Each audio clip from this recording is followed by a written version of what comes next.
Friends, आज हम आपको ले चलते हैं आपकी अगली क्लासेज में शेष पर आधारित प्रश्न। दोस्तों, हम ये देखते हैं कि इस पर जैसे कोई क्वेश्चन है 68 दी पावर सपोज दैट मान लेते हैं 88 भागे कितना हो जाता है 67। तो ऐसे सवालों पे हम लोग उलझ के रह जाते हैं कि आखिर ये इसमें शेष क्या आएगा। तो इस तरीकों को आज हम लोग देखेंगे कि आखिर इसके शेष और ट्रिक से हम कैसे झट से निकाल देते हैं, तो वो चीज हम लोग देखेंगे। दोस्तों अगर आपने इस वीडियो को लाइक नहीं किया है या सब्सक्राइब नहीं किया है, हमारे चैनल को सब्सक्राइब नहीं किया है, तो सर्वप्रथम पहले आप सब्सक्राइब कर लीजिए ताकि वीडियो चालू करते वक्त आप डिस्टर्ब ना हो। ठीक है, आइए देखते हैं इस तरीके के क्वेश्चंस कैसे हल होते हैं। तो सबसे पहले हम लोग अगली लाइन में सिर्फ इतना ही कर देते हैं, जैसे इसको 68 88 और बटे 67 लिख दीजिए। इसके बाद अगली लाइन में हम लोग क्या करते हैं, ये इसको हम कुछ इस तरीके से करेंगे कि इसके बराबर दिखने लगे, ऐसे जैसे 67 प्लस 1 दी पावर कितना है भाई 88 बटे 67। क्लियर। अब क्या करें, अब देखिए कुछ ऐसा नहीं दिख रहा है, ये बराबर हो गया ना, तो बराबर करने के लिए ऐसा किया गया तो बराबर हो गया। अब इस तरीके से हो जाता है और हम बाद में क्या करते हैं, 1 के घाते 88 और बटे 67 लिख देते हैं। अब क्या करते हैं दोस्तों, 1 के घाते बताइए 88 है तो उसका क्या मान आएगा 1 आ जाएगा और बटे 67 आ जाता है। ठीक है, अब क्या करते हैं, अब इसका शेष बताना है। तो शेष के लिए अब ये देखिए दोस्तों, जैसे ये 1 में 67 से भाग करते हैं तो अगर अंक छोटा होता है तो कितनी बार ले जाते हैं, 0 बार ले जाते हैं। ठीक है, 67 0 अब ये क्या हो गया 1 और यही आपका शेष हो जाता है, यानी इसका शेष कितना हो जाएगा 1। मेरी बात समझ में आ रही है दोस्तों, लाइन बाय लाइन आपको समझ में आ रहा है। अच्छा, एक आध एग्जाम्पल इसका और लिखा जाए ताकि आपको और अच्छे से समझ में आए। एक आध क्वेश्चन और देखा जाए ताकि आपको और भी अच्छे से समझ में आ जाए। जैसे 17 के घाते 200 अब भागे कर दिया गया 18 भागे 18। अब क्या किया जाए, हमने क्या कहा था, अगली लाइन में इसको शुद्ध रूप से ऐसे लिखिए, इसकी इस फॉर्म में लिखिए। लिखने के बाद अब हमने अगली लाइन में आपको क्या प्रोसेस बताया था, क्या इसको कुछ इस तरीके से खंड करिए ताकि इसके बराबर दिखने लगे। जैसे 18 ऋण 1, क्या लिखा आपने 18 ऋण 1 कर दिया। अब 18 ऋण 1 कर दिया तो क्या हो जाएगा, आइए देखते हैं।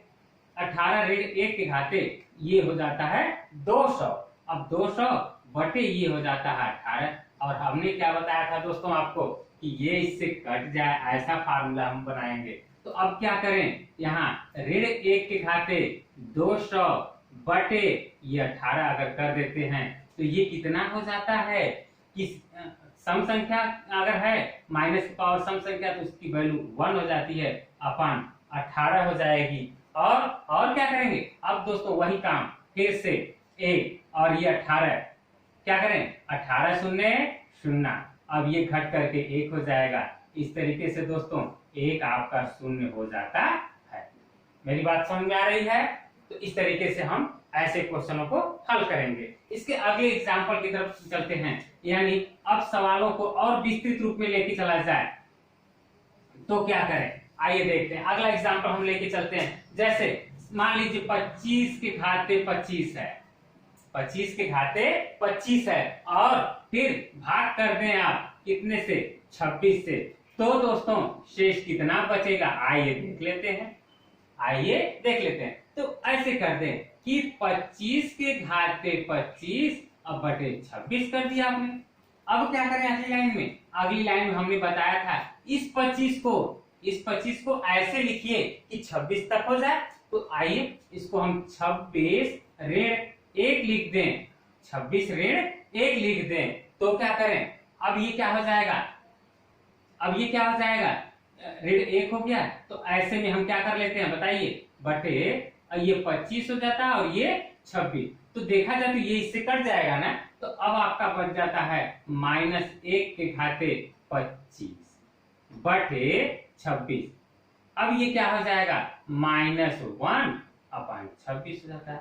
दोस्तों अब ऐसे क्वेश्चन में आप बताइए कि क्या शेष कभी ऋणात्मक आया हुआ है? ऐसा आया है ऋण?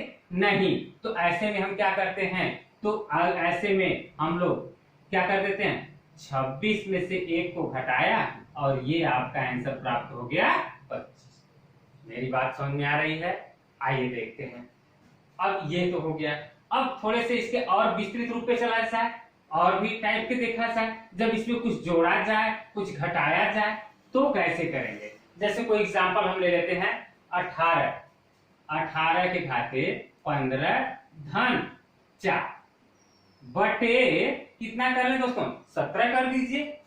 17 ऐसा क्वेश्चन हो तब कैसे हल करेंगे, आइए देखते हैं। ऐसे क्वेश्चन में हमें वही चीज करना है, ध्यान दीजिए। इसको इस तरीके से खंड करिए कि इसके बराबर हो जाए। जैसे हम क्या करते हैं, 17 धन 1 के घाते कितना हो गया दोस्तों, 15 धन 4 बटे 17। मेरी बात समझ में आ रही है? तो ये हो जाएगा। अब इसके लिए क्या करें, अब जैसे ये 17 है तो सपोज दैट ये कट जाता है, मान लीजिए कट जाता है, तो 1 के घाते बचता है आपका 15 धन 4 बटे 17। तो अब ये क्या, 1 का मान कितना हो गया, 1 के घाते 15 का 1 धन 4 बटे 17 कर दीजिए, और ये क्या हो जाएगा 5 बटे 17। दोस्तों इस तरीके से आप भाग देकर देखें तो 5 में 17 से भाग करके 17 शून्य 0, तो अब ये 5 हो जाता है। अब यही 5 आपका शेष हो जाता है। मेरी बात समझ में आ रही है दोस्तों? मेरी बात समझ में आ रही है? तो अगला क्वेश्चन इस टाइप का और भी देखा जाए एग्जांपल। अभी इसमें कई केसेस हैं जो आपको हम अभी आगे तक बताते रहेंगे। जब तक आप पूरा वीडियो नहीं देखेंगे तब तक आपको पूर्ण रूप से समझ में नहीं आएगा। आइए अगले एग्जांपल की तरफ चलते हैं। अगला एग्जांपल जैसे इस तरीके से 43 कर लीजिए, 43, इसके घाते कुछ भी कर लीजिए, 46, 45, 48 कुछ भी लिख लीजिए, प्लस 5 अब 5। अब बताइए क्या करते हैं, 44 करते हैं, 44 कर दीजिए। अब क्या करें, अब इसको देखा जाए, इसके घात में आप चाहे जितना ले सकते हैं, इससे कोई मतलब नहीं है। आइए देख लेते हैं। तो अब क्या करें दोस्तों, हमने क्या आपको बताया था, इस अंक को कुछ इस अंक के रूप में तोड़, जैसे 44 ऋण 1 के घाते कितना हो रहा है, कितना 46, और धन 5 बटे कितना बन रहा था 44। क्लियर? अब आइए अगली लाइन में हम लोग चलते हैं। अगली लाइन में करें तो क्या, अब देखा जाए हम इस टाइप का हो रहा है, तो अब क्या करें, -1 के घाते 46 प्लस 5 बटे 44। ठीक, अब क्या कर लें अगली लाइन में, ये देखिए, तो ये हो जाएगा, ये सम संख्या है तो 1 धन 5 बटे 44। अब क्या हो गया, 6 बटे 44 कर दिया आपने, 6 बटे 44 कर दिया। तो अब क्या कर दें, अब ये क्या हो जाएगा दोस्तों, ये सम संख्या थी इसलिए यहाँ जुड़ गई, तो अब ये क्या हो जाएगा, इसका शेष 6 शेष हो जाए। मेरी बात समझ में आ रही है? आइए और भी क्वेश्चन को इसमें देखा जाए इस टाइप्स के, कि क्या आगे पीछे हो जाने पर या सम विषम हो जाने पर कुछ अंतर दिख रहे हैं। तो आइए देख लेते हैं क्वेश्चन। जैसे इस टाइप का एक को ले लिया जाए, कुछ जैसे इस टाइप का 45 के घाते मान लीजिए आपने 50 कर दिया, 45 घाते। अब इसके बाद क्या करें, कुछ घटा दीजिए। इस बार हर बार जोड़ रहे थे, इस बार कुछ घटा दीजिए, घटा करके देखिए, और ये क्या हो जाता है, फिर क्या हो जाता है 44 कर दीजिए मान लीजिए। ऐसे क्वेश्चंस कैसे हल करेंगे, ये देखिए, जैसे ये देखिए, अब ये क्या हो जाएगा, इसको तोड़िए तो कितना लिखते हैं इसको, 44 प्लस 1 घाते 50 ऋण 9 बटे 44। क्लियर? अब क्या करें, अब ये देखिए इस टाइप से कट रहा है ना, तो इसको हटा देते हैं, और ये 1 के घाते 50 ऋण 9 बटे मान लीजिए 44 हो रहे हैं। ठीक है, ऐसा नहीं है, ये ऐसा नहीं कि ये इससे कट जा रहा है, ध्यान रखिएगा, ऐसा नहीं है कि ये इससे कट रहा है, लेकिन हम ये देखते हैं कि ये इसके बराबर हो जाता है, इसलिए इसको साइड पे रख लेते हैं। ठीक है, अब क्या करें, ये आपका बन जाता है 1 ऋण 9 बटे 44। अब ये हो जाता है ऋण 8 बटे 44। दोस्तों आपको पीछे भी बता चुका हूं कि क्या ऋणात्मक आता है कोई शेष नहीं, तो ये आपका हो जाता है, फिर आप करेंगे 44 ऋण 8 कितना 36। क्लियर? यही आपका आंसर। क्लियर है? ठीक, अब आगे हम लोग चलते हैं और भी क्वेश्चंस देख लेते हैं, एक आध दो क्वेश्चंस और देख लेते हैं, एक या दो क्वेश्चंस और देख लेते हैं, देखते हैं और भी हो सकता है इसमें और भी इंपॉर्टेंट क्वेश्चंस बन जाए। आइए देख लेते हैं, जैसे कोई 85 मान लीजिए हमने कितना आप कह दिए 97 रख दिया, 97 रख दिया, रखने के बाद अब माइनस कुछ घटा दीजिए, कितना मान लीजिए 27 यानी 27 घटा दिया और इसमें कितने से भाग कर दे भाई 86, कितने से 86 से भाग कर दे। तो अब क्या करें, अब क्या करें देखिए, रूल्स तो वही रहेंगे, जैसे क्या इसको इस तरीके से तोड़ें तो ये क्या हो जाएगा 86 ऋण 1 के घात पे 97 ऋण 27। क्लियर? अब क्या करें, बटे 86 हो गया। अब अगली लाइन में हम क्या करें दोस्तों, अगली लाइन में हम यही करेंगे कि अब ये सपोज दैट मान लीजिए ये कट जाता है तो ऋण 1 के घाते ये 97 बन जाता है ना, और ये ऋण 27 हो जाता है, बटे 86 है तो 86 कर दीजिए। अब क्या करें, अब ये ऋण 1 के घाते विषम संख्या है ना, तो अब क्या कर देंगे -1 -27 और बटे 86 कर दें। अब ये -28 हो जाता है और ये 86 हो जाता है। अब क्या करें, अब यही इंपॉर्टेंट है, 86 ऋण 28 कर दिया जाए तो क्या हो गया भाई बताइए, ये 16 में से 8 गया 8 और ये कितना 5 58, यही आपका आंसर, यही आपका शेष भी हो जाता है, यही शेष हो जाता है। मेरी बात समझ में आ रही? अच्छा, इसके और भी क्वेश्चंस बन जाते हैं, इसके और भी क्वेश्चंस बन जाते हैं जो आपके लिए कई बार परीक्षाओं में पूछे गए हैं। आइए देखते हैं, आइए देखते हैं कैसे क्वेश्चंस बन जाते हैं इस पर। ऐसा क्वेश्चन पूछा गया है आपसे कि जैसे इस टाइप से कि मान लीजिए कोई एक पूर्णांक है या कोई संख्या है, एक संख्या को या एक संख्या को 100 मान लीजिए किसी तरीके से 425 से भाग देने पर एक संख्या को 425 से भाग देने पर कितना 45 मान लीजिए 45 शेष बचता है, 45 शेष बचता है, तो उसी संख्या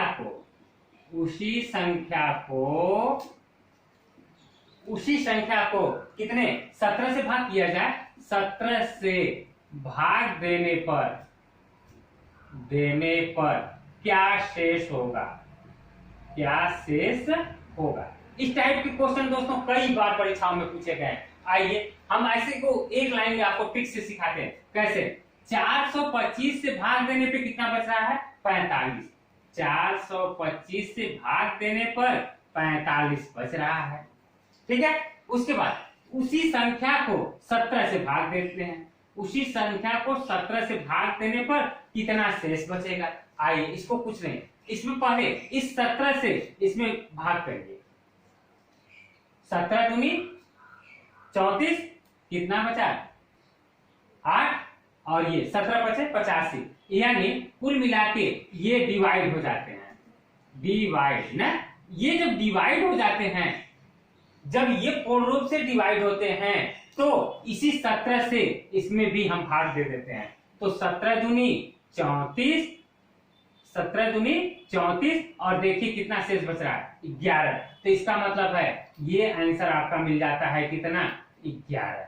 यानी दिया जाए एक संख्या को 425 से भाग देने पर 45 शेष बचता है, तो उसी संख्या को 17 से भाग देने पर 11 शेष बचे। बस दोस्तों किसी चीज की इसमें कोई दिक्कत नहीं है।